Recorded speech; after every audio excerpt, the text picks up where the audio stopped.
मुंबई के मुलुंड पश्चिम इलाके में डीपी रोड गायब होने के आरोप को लेकर सियासत गर्मा गई है। बीजेपी विधायक महिर कोटेचा ने इस मामले में मुलुंड पुलिस थाने में शिकायत दर्ज कराकर जांच और दोषियों पर कार्रवाई करने की मांग की। कोटेचा का आरोप है कि विकास आरखेड़े यानी डीपी प्लान में दर्ज सड़क अभी भी मुंबई महानगर पालिका के आधिकारिक नक्शे में मौजूद नहीं है, लेकिन ऑर्बिट रियलिटी के प्रोजेक्ट में उसे खत्म कर दिया गया है। उन्होंने कहा कि यह जनता के अधिकारिक से जुड़ा गंभीर मामला है। बीजेपी विधायक ने इस मामले में संबंधित डेवलपर और वास्तु विरोधक को जिम्मेदार ठहराते हुए उनके खिलाफ आपराधिक मामले दर्ज करने की मांग की। कोटेचा ने कहा है कि सत्ता में होने के बावजूद वह जनता के हक की सड़क के लिए लड़ाई जारी रखेंगे। अब इस शिकायत के बाद मुलुंड पुलिस मामले की जांच कर रही है और आगे की कार्रवाई जारी है। काय बोलतो, हा रोड आहे आणि तो डीपी रोड आहे, पण आपण आता तिकडे जाणार आहोत आणि तुम्ही स्वतःच्या डोळ्याने पाहणार तिकडे डीपी रोड नाहीये। तर तुमच्या प्रश्नाचं उत्तर आहे की हे महानगरपालिकाचे काही अधिकारी याचं उत्तर देऊ शकतात आणि विकासक आणि त्याचा आर्किटेक्ट निश्चितच याच्यासाठी जबाबदार आहे। एवढी भली मोठी इमारत त्या ठिकाणी उभी राहत असताना देखील जो डीएमसीच्या प्रपोज याच्यामध्ये खाली रस्ता दाखवला जातो, त्याबाबत तुम्ही काय बोलता?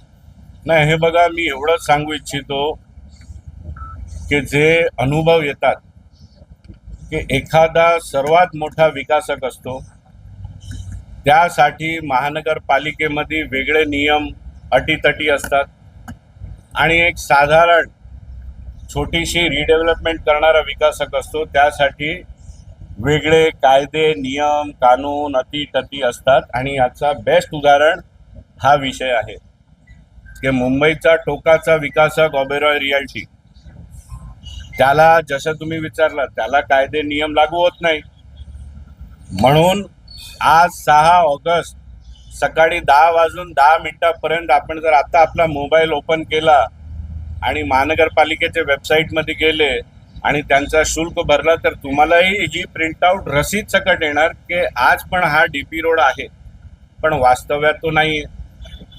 म्हणून मी सांगतोय की डीपी रोड चोरीला गेलेला आहे आणि मुलुंड पोलीस स्टेशननी गुन्हा दाखल करावा। सर, विकासक आणि मनपा अधिकाऱ्यांचा संगनमत असू शकतं का यात? हे आता चौकशीत माहीत पडेल, कारण हा जो पत्र आहे ते मी यांना तर दिलेलाच आहे, त्यासोबत वॉर्ड ऑफिसरला, executive engineer building proposal, executive engineer DP, हे सर्वांनाही, आणि जे आपले विभागाचे अतिरिक्त आयुक्त आहेत पूर्व उपनगरे, कारण अल्टिमेटली हा पूर्ण जो झोन आहे तो अतिरिक्त आयुक्त पूर्व उपनगराचा खाली येतो, त्यांनाही दिलेले आहे की तुमच्याही झोनमध्ये चोरी झालेली आहे तर तुमच्याकडनंही अपेक्षा आहे की तुम्ही चौकशी करा।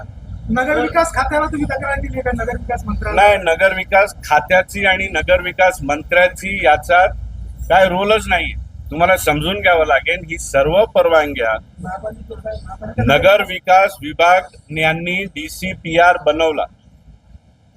DCPR मध्ये काही तुम्हाला बदल करायची असेल तर ते कमिशनरला नगर विकास खात्याला लिहावं लागतं, कारण द्यावं लागतं। एखादा डीपी रिझर्वेशन जर बदली करायचा असेल तर त्याची लांबलचक प्रक्रिया आहे, तर नगर विकास खात्याला आजपर्यंत कोणी काही सांगितलंच नाहीये किंवा एक साधा पत्रही महानगरपालिकेद्वारा लिहिण्यात आलेलं नाहीये की हा डीपी रोड आता मला डिलीट करायचा। हे बघा, तो विषय काय मला माहित नाहीये, तो जूचा विषय। माझे गेले 8-10 दिवस मला आपल्या समोर ही सर्व चोरीची प्रकार घेऊन यायची होती, तर मी तर पूर्ण माझा मतदारसंघात कशा प्रकारे एक डीपी रोड एका मोठ्या विकासकांनी चोरी केलेला आहे, मी ते स्टडी आणि माझा होमवर्कमध्ये व्यस्त होतो। तुम्ही जे विषय म्हणतात ते मला माहिती नाही। सर, पाहिल्याचं बुंदी घोड्यावर आता राजकारण सुरू झालेलं आहे। आता संजय राऊतांचं म्हणणं आहे की देवेंद्र फडणवीस असतील, मोदी, अमित शहा यांना गुंगा गुंडा।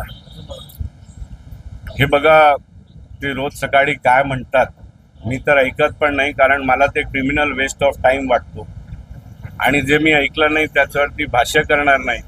आणि जे काँग्रेस अध्यक्ष महाराष्ट्राचे सकपाळ जे बोलले त्याचं उत्तर आमचे पक्षाचे प्रवक्त्यांनी दिलेलं आहे। माझा एवढंच निवेदन आहे, आपल्याला विनंती आहे की मुलुंडमध्ये झालेली रस्ते चोरीबाबत तुम्ही मला प्रश्न विचारा। धन्यवाद. आपण त्या घटनास्थळी जाऊया. हे कुठे मी तुम्हाला सांगतो.